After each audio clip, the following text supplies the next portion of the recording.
India Legal presents Courts Roundup.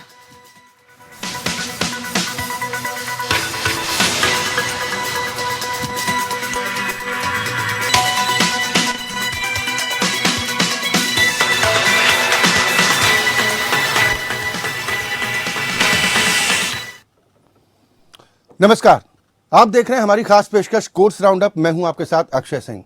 इस bulletin में अगले आधे घंटे हम आपको कोर्ट से जुड़ी तमाम छोटी बड़ी खबरों से रूबरू करवाएंगे। कोर्ट की कार्यवाही और सुप्रीम कोर्ट से लेकर हाई कोर्ट और लोअर कोर्ट्स तक के फैसलों को आपके सामने रखेंगे। लेकिन आगे बढ़ने से पहले एक नजर अभी तक की हेडलाइंस पर। कंपटीशन कमीशन ऑफ इंडिया द्वारा लगाए गए 1338 करोड़ जुर्माने को गूगल ने दी सुप्रीम कोर्ट में चुनौती। एनसीएलटी ने जुर्माना आदेश को रखा था बरकरार। ऐप इंस्टॉल करने में पक्षपाती रवैये का है आरोप।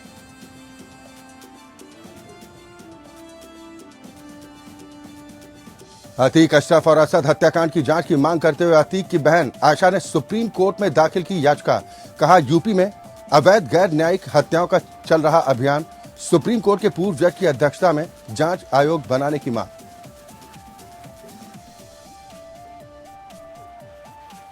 बैंक बैलेंस होने के बावजूद चेक बाउंस पर राष्ट्रीय उपभोक्ता विवाद निवारण आयोग ने एचएसबीसी को दंपति को 15 लाख मुआवजा देने का दिया निर्देश। कहा, संयुक्त बचत खाते को फ्रीज करना अनुचित।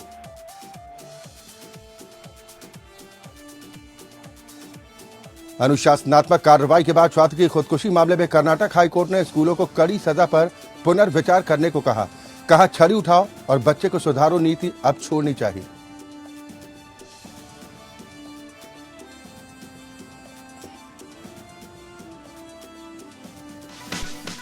India Legal presents Courts Roundup.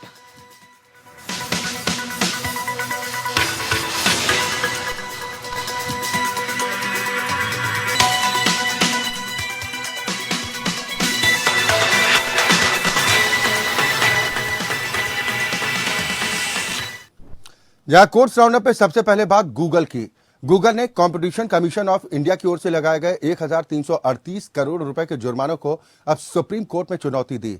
National Company Law Appellate Tribunal ने 29 मार्च को गूगल पर लगे जुर्माने के आदेश को बरकरार रखा था, जिसके बाद अब गूगल की ओर से यह कदम उठाया गया। कंपटीशन कमीशन ऑफ इंडिया ने पिछले साल पक्षपाती कारोबारी कार्रवाई के मामले में गूगल पर 2 मामलों में यह जुर्माना लगाया था। गूगल पर एंड्रॉयड मोबाइल इकोसिस्टम में अपनी पोजीशन का गलत तरीके से इस्तेमाल करने का आरोप है कि गूगल अपने प्रतिद्वंदियों कंपनियों के मोबाइल फोन में दूसरे ऐप इंस्टॉल करने से रोकता है।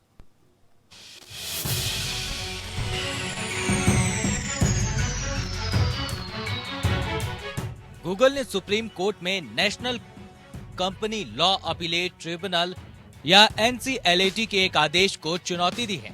यह मामला कंपटीशन कमीशन ऑफ इंडिया या सीसीआई के गूगल पर लगाए गए 1338 करोड़ रुपए के जुर्माने से जुड़ा है, जिसे कंपनी ने एनसीएलटी में चुनौती दी थी और एनसीएलटी ने आदेश को बरकरार रखा था।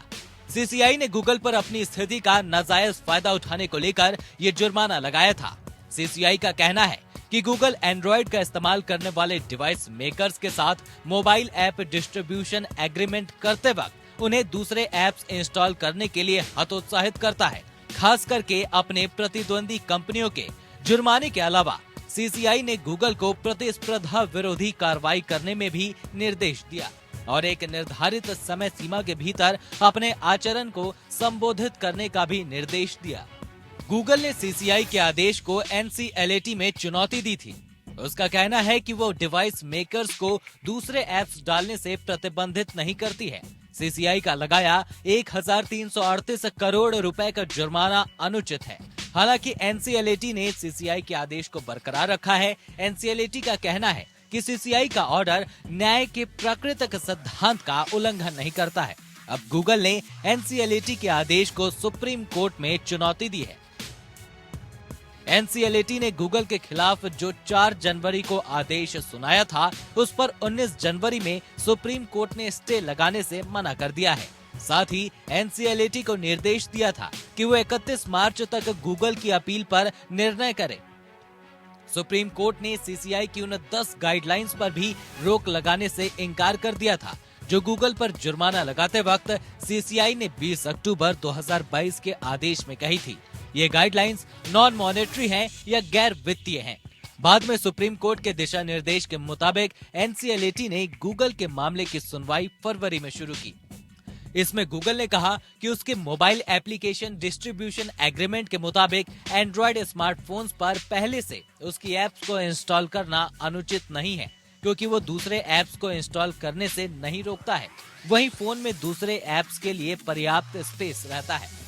हालांकि एनसीएलएटी ने गूगल की इस दलील को नाकाफी पाया और सीसीआई के आदेश को बरकरार रखते हुए 1338 करोड़ रुपए जुर्माना अदा करने के लिए कहा। इस आदेश को चुनौती देने के लिए गूगल ने सुप्रीम कोर्ट का रुख किया है। उधर अतीक अहमद और अशरफ की हत्या के अलावा असद के एनकाउंटर के मामले में अतीक अहमद की बहन ने अब सुप्रीम कोर्ट में याचिका दाखिल की। याचिका में हत्याओं की जांच कराने की मांग की गई और सुप्रीम कोर्ट के पूर्व जज की अध्यक्षता में जांच आयोग बनाने की मांग भी की गई। इसके अलावा यूपी में हो रहे एनकाउंटर को लेकर भी यूपी सरकार पर सवाल उठाए गए हैं। याचिका में कहा गया कि यूपी सरकार उनके परिवार के खिलाफ बदले की भावना से काम कर रही और यह भी दावा किया गया कि यूपी में गैर न्यायिक हत्याएं करवाई जा रही।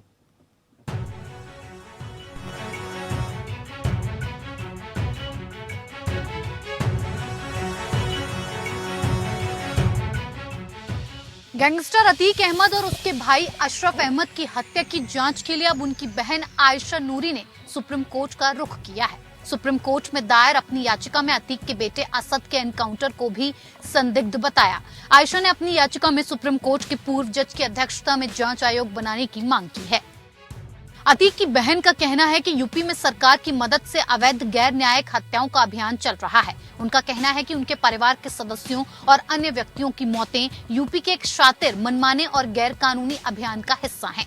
याचिका में ये भी कहा गया है कि कानून व्यवस्था के नाम पर इन मुठभेड़ों को सुप्रीम कोर्ट एनएचआरसी ने भी आलोचना की है। अतीक अहमद की बहन की याचिका में दावा किया गया है कि यूपी सरकार उनके परिवार के खिलाफ बदले की भावना से काम कर रही है। अतीक की बहन से पहले वकील विशाल तिवारी ने अतीक और अशरफ की हत्या के मामले में न्यायिक जांच की मांग को लेकर याचिका दाखिल की थी। उन्होंने अतीक और अशरफ की पुलिस कस्टडी में हत्या की जांच सुप्रीम कोर्ट के रिटायर्ड जज की निगरानी में कराने की मांग की थी। साथ ही जनहित याचिका में 2017 से अप्रैल तक हुए 183 एनकाउंटर की जांच भी एक्सपर्ट कमेटी से कराने की मांग की गई थी। पीआईएल पर सुप्रीम कोर्ट ने 28 अप्रैल को यूपी सरकार से जांच की स्टेटस रिपोर्ट मांगी थी। 3 जुलाई को वो पीआईएल सुनवाई के लिए लगी है। अतीक अशरफ को पुलिस अभिरक्षा में मारी गई थी गोली। अतीक और अशरफ अहमद को अप्रैल के महीने में तब गोली मारी गई थी जब वो उमेश पाल हत्याकांड में यूपी पुलिस की कस्टडी में लिया गया था और पुलिस देर रात दोनों माफिया बंधुओं का मेडिकल चेकअप कराने के लिए अस्पताल लेकर जा रही थी। उसी दौरान मीडिया कर्मी बनकर आए 3 हमलावरों ने पॉइंट ब्लैंक रेंज ले उनको गोली मार दी थी और जिससे दोनों भाइयों की मौके वारदात पर ही मौत हो गई। अतीक अशरफ अहमद को गोली मारने के बाद तीनों हमलावरों ने पुलिस के सामने सरेंडर कर दिया और पुलिस उनको गिरफ्तार करके लेकर चली गई। अतीक की हत्या उस शाम को हुई थी जिस सुबह उसके बेटे असद को सुपुर्द खाक किया गया था। Bureau report, APN news. उधर एचएसबीसी में पर्याप्त बैंक बैलेंस होने के बावजूद चेक बाउंस होने पर राष्ट्रीय उपभोक्ता विवाद निवारण आयोग या फिर कहें एनसीडीईआरसी ने एचएसबीसी को दंपति को 15 लाख रुपए मुआवजा देने का निर्देश दिया है। सेवा में कमी का आरोप लगाते हुए दंपति ने 3 करोड़ 55 लाख रुपए का मुआवजा मांगा था। आयोग ने पाया ये दिखाने के लिए कुछ भी नहीं है कि बैंक शिकायतकर्ताओं को उच्च जोखिम वाले ग्राहकों के तौर पर वर्गीकृत कर सकता है और उनसे हर 2 साल में अपना केवाईसी अपडेट करने का अनुरोध कर सकता है। एनसीडीआरसी ने कहा कि संयुक्त बचत खाते को फ्रीज करने की बैंक की कार्रवाई अनुचित थी। खाते को फ्रीज करने से शिकायतकर्ताओं पर प्रतिकूल प्रभाव पड़ा, लेकिन क्योंकि शिकायतकर्ताओं ने नुकसान की मात्रा प्रदर्शित करने के लिए दस्तावेज प्रस्तुत नहीं किए, इसीलिए आयोग ने दावे के अनुसार मुआवजा देने से इनकार कर दिया। लेकिन शिकायतकर्ता दंपति को मुआवजे के तौर पर 15 लाख रुपए भुगतान का निर्देश दिया और मुकदमेबाजी खर्च के लिए भी 1 लाख रुपए का भुगतान करने के निर्देश दिए।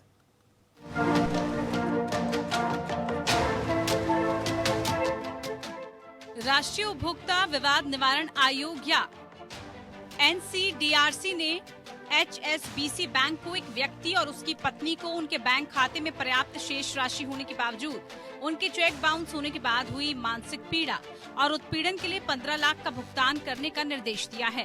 बैंक ने शिकायतकर्ताओं के खाते को इस आधार पर फ्रीज कर दिया कि वो लगभग 1,80,000 की बकाया ऋण राशि का भुगतान करने में विफल रहे थे और दावा किया था उनके ग्राहक को KYC निवारण अपडेट नहीं किए गए थे।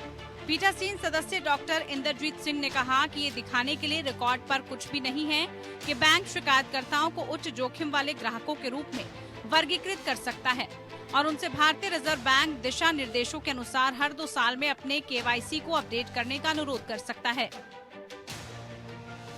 आयोग ने ये भी कहा कि दोनों ऋण खाते 2009 और 2010 में निपटाए गए और बंद कर दिए गए। शिकायतकर्ता अनिल और नीलम गोयल ने आरोप लगाया कि नवंबर 2015 में जब उन्होंने ATM मशीन से पैसे निकालने का प्रयास किया तो लेन देन अस्वीकार कर दिया गया। बैंक से संपर्क करने पर उन्हें सूचित किया गया कि लेन देन विफल हो गया है क्योंकि उनके KYC विवरण मानदंडों के अनुसार अपडेट नहीं किए गए थे।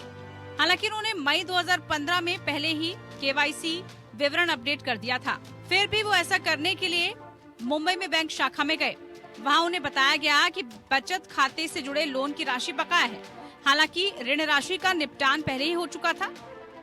शिकायतकर्ताओं ने बैंक की ओर से सेवा में कमी का आरोप लगाते हुए 2016 में NCDRC का रुख किया। बैंक ने अपने जवाब में स्वीकार किया कि ऋण खातों का निपटान हो गया है। हालांकि इसमें कहा गया कि KYC विवरण अपडेट नहीं होने के कारण खाता फ्रीज कर दिया गया था। इसमें आगे कहा गया कि हालांकि अनिल ने KYC दस्तावेज प्रस्तुत किए थे लेकिन नीलम ने नहीं। उन्होंने कहा कि यही शिकायतकर्ताओं के बैंक खाते को फ्रीज करने का कारण था। NCDRC ने पाया कि संयुक्त बचत खाते को फ्रीज करने की बैंक की कार्रवाई अनुचित थी और इससे शिकायतकर्ताओं पर प्रतिकूल प्रभाव पड़ा। शिकायतकर्ताओं ने उन्हें हुए नुकसान की मात्रा प्रदर्शित करने के लिए दस्तावेज प्रस्तुत नहीं किए, इसलिए आयोग ने दावे के अनुसार मुआवजा देने से इनकार किया। आयोग ने बैंक को शिकायतकर्ताओं को मुआवजे के रूप में 15 लाख और मुकदमेबाजी खर्च के रूप में 1 लाख का भुगतान करने का निर्देश दिया।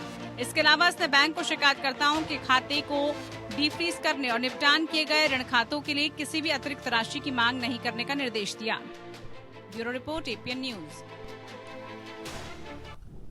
और अब आइए आपको विस्तार से बताते हैं कि आखिर चेक बाउंस होता क्या है। अगर चेक से पेमेंट करने वाले के खाते में अपर्याप्त धनराशि होने के कारण चेक बाउंस हो जाता है तो निगोशिएबल इंस्ट्रूमेंट एक्ट यानी कि NIA की धारा 138 के तहत एक अपराध है। अपर्याप्त धनराशि वाले खाते के लिए चेक जारी करने के लिए भुगतानकर्ता पर मुकदमा चलाया जा सकता है। पूरी जानकारी देंगे इंडिया लीगल के वेब रिपोर्टर।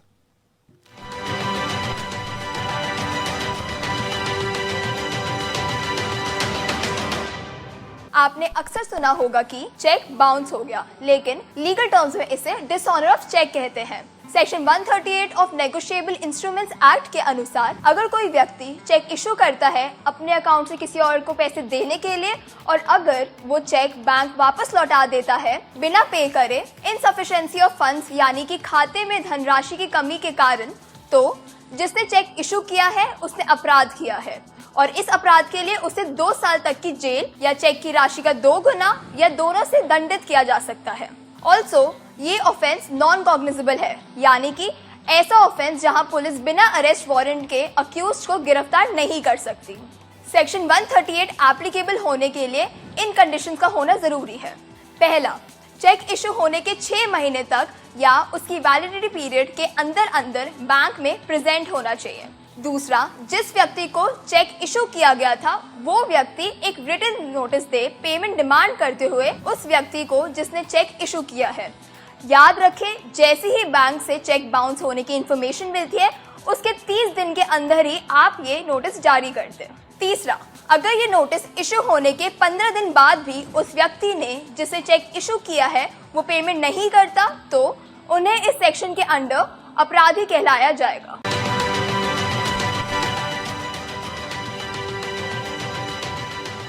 कर्नाटक हाईकोर्ट ने कोडागु जिले के उस स्कूल के प्रिंसिपल और अन्य अधिकारियों की ओर से दायर याचिका को खारिज कर दिया जिसमें स्टूडेंट को कथित तौर पर आत्महत्या के लिए उकसाने के संबंध में पुलिस की ओर से दायर 20 समरी रिपोर्ट को खारिज करने वाले मजिस्ट्रेट अदालत के आदेश को चुनौती दी गई थी। स्कूल में शराब ले जाने के आरोप में शरारती स्टूडेंट को निलंबित कर दिया गया था। उसके माता पिता के अनुरोध पर उसे अपने घर से ऑनलाइन एग्जाम देने की अनुमति दी गई।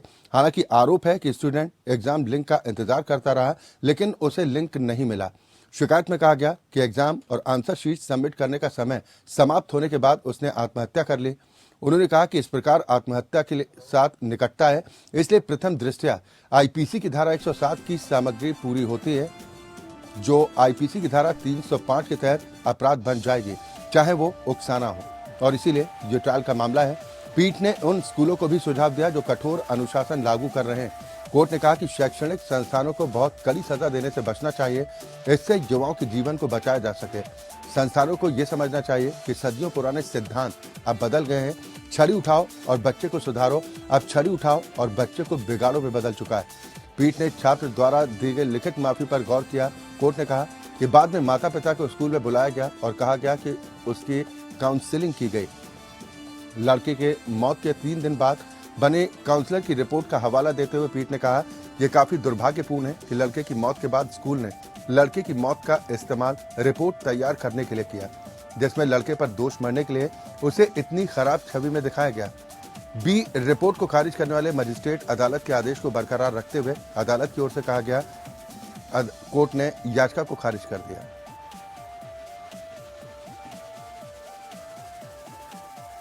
फिल्म आदि पुरुष के प्रसारण पर रोक लगाने का मामला सुप्रीम कोर्ट पहुंच गया है। सुप्रीम कोर्ट में याचिका दाखिल कर फिल्म आदि पुरुष को सेंसर बोर्ड से मिले सर्टिफिकेट को रद्द करने की मांग करते हुए कहा गया कि फिल्म में हिंदुओं की धार्मिक आस्था से छेड़छाड़ की गई, जिससे उनकी आस्था को गहरा धक्का लगा है। वकील ममता रानी की तरफ से सुप्रीम कोर्ट में दाखिल याचिका में कहा गया कि फिल्म में भगवान राम और हनुमान समेत धार्मिक पात्रों के असली चरित्रों से छेड़छाड़ की गई, जो कि हिंदुओं की धार्मिक भावनाओं के खिलाफ है। ऐसे में इस फिल्म पर रोक लगाई जानी चाहिए। उधर इससे पहले लखनऊ बेंच ने भी याचिकाकर्ता कुलदीप तिवारी ने कहा था कि आपत्तिजनक फिल्म आदि पुरुष को लेकर हमारी याचिका पर सुनवाई के दौरान माननीय हाईकोर्ट में जस्टिस राजेश सिंह चौहान और जस्टिस श्री प्रकाश सिंह की डिवीजन बेंच ने सेंसर बोर्ड और फिल्म के मेकर्स को कड़ी फटकार लगाई। कोर्ट ने सेंसर बोर्ड की तरफ से पेश हुए अधिवक्ता अश्वनी सिंह से पूछा कि क्या आखिर सेंसर बोर्ड करता क्या रहता है? सिनेमा समाज का दर्पण होता है। आगे आने वाली पीढ़ियों को क्या सिखाना चाहते हैं? क्या सेंसर बोर्ड अपनी जिम्मेदारियों को नहीं समझता? कोर्ट ने यह भी कहा कि सिर्फ रामायण ही नहीं बल्कि पवित्र कुरान, गुरु ग्रंथ साहिब और गीता जैसे धार्मिक ग्रंथों को कम से कम बख्श दीजिए। बाकी जो करते हैं वो तो कर ही रहे हैं। कोर्ट ने फिल्म के निर्माता, निर्देशक समेत अन्य प्रतिवादी पार्टियों की कोर्ट में अनुपस्थिति पर भी कड़ा रुख दिखाया। वरिष्ठ अधिवक्ता रंजना अग्निहोत्री ने सेंसर बोर्ड की ओर से अभी तक जवाब दाखिल न किए जाने पर आपत्ति जताई और कोर्ट को फिल्म के आपत्तिजनक तथ्यों से अवगत भी कराया। इस पीआईएल में ये मांग की है कि जो भी हमारे साथ बार बार हमारी आस्थाओं के साथ हमेशा खिलवाड़ होता आ रहा है और इस फिल्म में भी हमारा ऐसा ही हुआ है कि हमारी आस्थाओं के साथ खेला गया है। तो हमने सर्वोच्च न्यायालय से ये मांग की है कि जो सीबीएफसी बोर्ड द्वारा इस फिल्म को रद्द कर दिया जाए। और इसी के साथ हमारी खास पेशकश कोर्ट्स राउंड अप में अभी के लिए बस इतना ही, लेकिन एपीएन न्यूज में खबरों का सिलसिला लगातार जारी। India Legal presents Courts Roundup.